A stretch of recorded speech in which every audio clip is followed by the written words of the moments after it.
जिया मोर बोलै गे माई ये बड़ी खुश जब से साथी मोर होलै गे माई ये बड़ी खुश जब से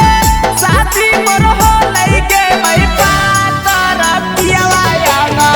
रे जिया मोर बोलै गे माई पातर पियावा आगा रे जिया मोर बोलै गे माई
recording studio Rajoli।